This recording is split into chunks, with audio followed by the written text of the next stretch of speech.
अच्छा, अब रुक कर लेते हैं संजय त्रिपाठी का, वो भी हमारे साथ जुड़ गए। संजय, 5वीं लिस्ट में कई महत्वपूर्ण सीटों का जिक्र है, जिसमें मेनका गांधी को तो सुल्तानपुर से उम्मीदवार बना दिया गया, लेकिन इसी के साथ वरुण गांधी, हालांकि पहले से उनके नाम को लेकर, उनके चेहरे को लेकर संशय था, पता साफ?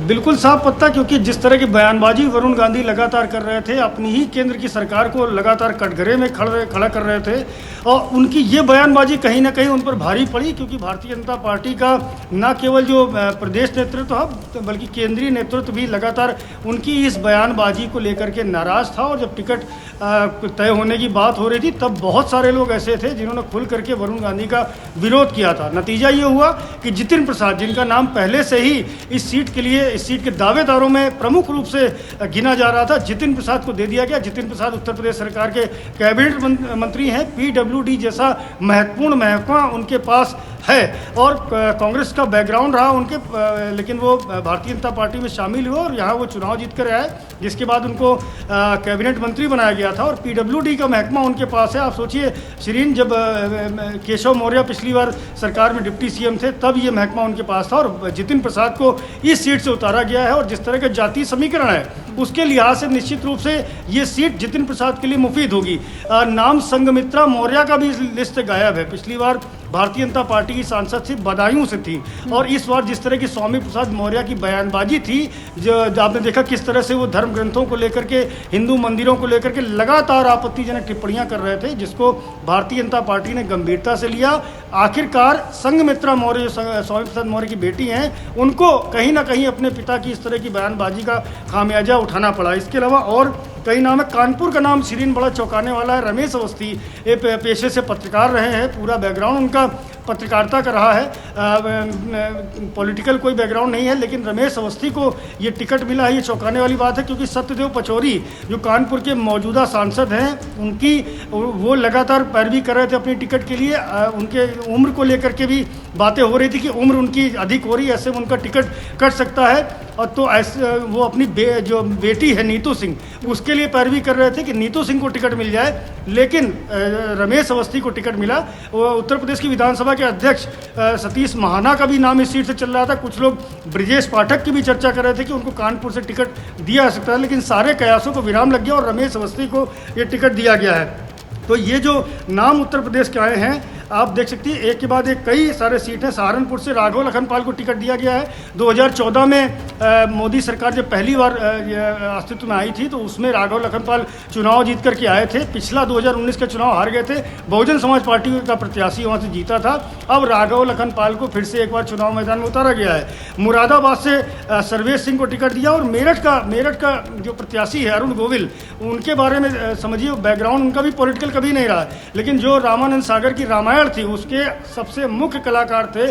प्रभु श्री राम का अभिनय उन्होंने किया था, और उनकी तब से आप सोचिए 30-35 साल पहले रामायण टेलीकास्ट होती थी टीवी में, लेकिन उनकी छवि जो बनी ही, उसका ही उनको लाभ मिला, और आज की तारीख में उनको मेरठ से चुनाव मैदान में उतारा गया। और निश्चित रूप से अरुण गोविल के मेरठ से उतरने का फायदा न केवल मेरठ जिले को होगा, मेरठ की सीट को होगा, बल्कि आसपास के जनपदों पर भी इसका निश्चित रूप से प्रभाव पड़ेगा। और हिंदुत्व की जिस तरह का चेहरा अरुण गोविल का माना जाता है, गिना जाता है, उसमें ये लाभ कहीं ना कहीं मिलेगा। तो बहुत सारी सीटें हैं। बरेली में आप देखिए, छत्रपाल सिंह गंगवार को टिकट दिया गया है। लगातार जो सांसद थे मौजूदा, वहाँ से केंद्रीय मंत्री भी रहे, लगभग 7 बार सांसद रहे हैं, उनका टिकट काट दिया गया, क्योंकि उम्र का हवाला दिया गया था। और छत्रपाल सिंह गंगवार को उस बार बरेली से टिकट दिया गया है। कई ऐसे टिकट हैं शिरीन जो चौंकाने वाले हैं। 2 महिलाओं को भी टिकट है। सुल्तानपुर से मेनका गांधी को टिकट दिया गया है, क्योंकि ये मैसेज जाता, अगर माँ और बेटे दोनों को टिकट नहीं मिलता तो एक निगेटिव मैसेज जा सकता था। ऐसे में वरुण गांधी का टिकट कटा है, जो बयानबाजी इस तरह कर रहे थे, लेकिन मेनका गांधी को सुल्तानपुर की सीट से ही चुनाव मैदान में उतारा गया। श्रीन जाहिर तौर पर, क्योंकि सारे समीकरण साधे गए हैं, लेकिन इसके पीछे की तस्वीर पूरी तरीके से क्लियर होती हुई भी नजर आ रही है। अब मैं रुक कर लेती हूँ। इस वक्त नीरज भी हमारे साथ, हमारे सभी सहयोगी जुड़े हुए हैं। नीरज, आपके पास आते हुए आपने बताया कि किस तरह से, कहां से किसका टिकट कटा, किस नए चेहरे को मौका मिला, किसे पुराना जो है उसे दोहराया गया।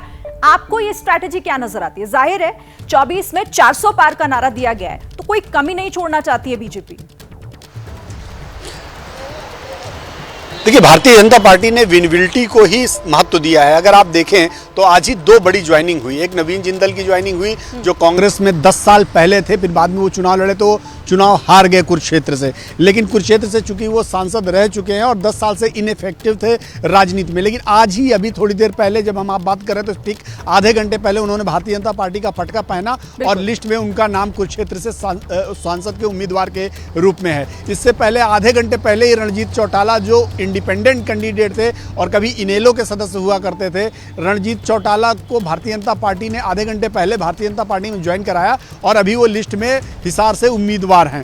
तो ये जो बताता है, ये भारतीय जनता पार्टी की ये स्ट्रेटजी इसलिए है क्योंकि भाजपा चाहती है कि हर सीट को ज़्यादा से ज़्यादा सीटें जीती जाएं। आप देखिए, एक कहीं जज उतारे जा रहे हैं, कहीं से पत्रकार उतारे गए, कहीं से इंडस्ट्रियलिस्ट उतारे गए, हर तबके को भी यहाँ पे इंपॉर्टेंस दी गई है। भारतीय जनता पार्टी एक ऐसी पॉलिटिकल पार्टी, मंडी से कंगना रनौत को उतारा गया, उसके पीछे का पर्पस सिर्फ ये नहीं है कि कंगना मंडी से आप किसी को लड़ाते, हो सकता है जीतते नहीं जीतते, लेकिन मंडी से कंगना रनौत को उतारने के पीछे का पर्पस ये है कि जहां हम एक इंडस्ट्रियलिस्ट को उतार रहे हैं, एक पॉलिटिशियन को बाहर से ला रहे हैं, एक पत्रकार को हम टिकट दे रहे हैं, वहीं हम एक कला जगत की हस्ती को भी दे रहे हैं। आप रहिएगा नीरज, मैं आपके पास आऊंगी।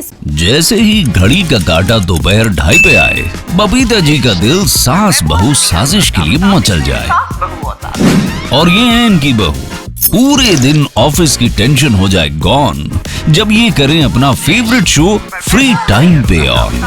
इनकी तरह आप भी देखिए अपना फेवरेट शो अपने टाइम पर और डाउनलोड कीजिए एबीपी लाइव ऐप अपने स्मार्ट टीवी पर।